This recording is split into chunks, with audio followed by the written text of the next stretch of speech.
Hello. இன்றைக்கி நம்ம discuss பண்ண போகிற டாபிக் வந்து what is the difference between textile and garment. டெக்ஸ்டைலுக்கும் கார்மெண்ட்டுக்கும் என்ன வித்தியாசம், அதை ஏன் நம்ம பிரித்து பார்க்கணும் அப்படிங்கிறது தான் நம்ம டிஸ்கஸ் பண்ண போகிறோம். டெக்ஸ்டைல்னால் என்ன? நிறைய ஷாப்பில் பார்த்திங்கன்னா பேர் போட்டு டெக்ஸ்டைல் அப்படின்னு போட்டிருப்பாங்க. ஒரு சில ஷாப்ஸ் வந்து கார்மெண்ட்ஸுன்னு போட்டிருப்பாங்க. பட் ரெண்டுலேயுமே வந்து ஃபேப்ரிக்கும் வச்சுருப்பாங்க, ரெடிமேட் கார்மெண்ட்டும் வச்சுருப்பாங்க.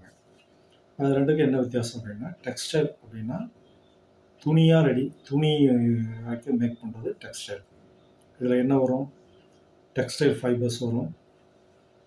ஃபைபரை வந்து யானாக கன்வெர்ட் பண்ணுறது வரும். யான்லேருந்து துணியாக கன்வெர்ட் பண்ணுறது வரும். துணியிலேருந்து நம்ம வந்து ready to cut fabric, finishing ஃபேப்ரிக்காக ரெடி பண்ணுறது வரும். கார்மெண்ட்ஸுங்கிறது ரெடியான கிளாத் எடுத்து சைஸுக்கு தகுந்த மாதிரி, ஸ்டைலுக்கு தகுந்த மாதிரி வெட்டி தைச்சி அயன் பண்ணி பேக் பண்ணுறது கார்மெண்ட்ஸ் வரும்.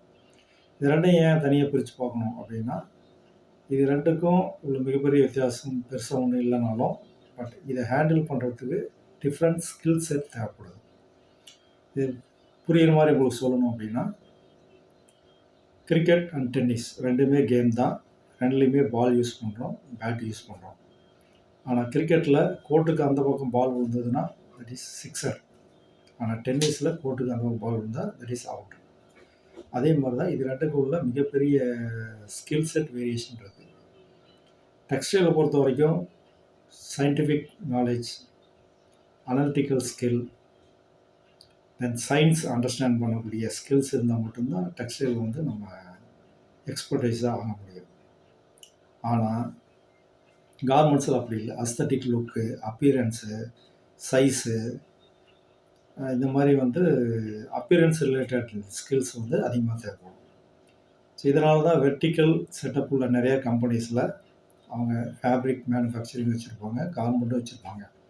ஆனால் எப்பயுமே இந்த கார்மெண்ட் மேனுஃபேக்சரிங் யூனிட்டுக்கும் அந்த ஃபேப்ரிக் ரெடி பண்ணுற யூனிட்டுக்கும் இடையே எப்பயுமே வந்து ஒரு சரியான ரிலேஷன் இல்லாமல் ஒருத்தர் மேலே ஒருத்தர் கம்ப்ளைண்ட் பண்ணிட்டே இருப்பாங்க. அது காரணம் என்னென்னு கேட்டிங்கன்னா, இதனுடைய ரெக்யர்மெண்ட் வேறு, இதை அண்டர்ஸ்டாண்ட் பண்ணிக்கிறதுக்குரிய ஸ்கில் செட் வேறு, அதை அண்டர்ஸ்டாண்ட் பண்ணிக்கிறதுக்குரிய ஸ்கில் செட் வந்து டிஃப்ரெண்ட்.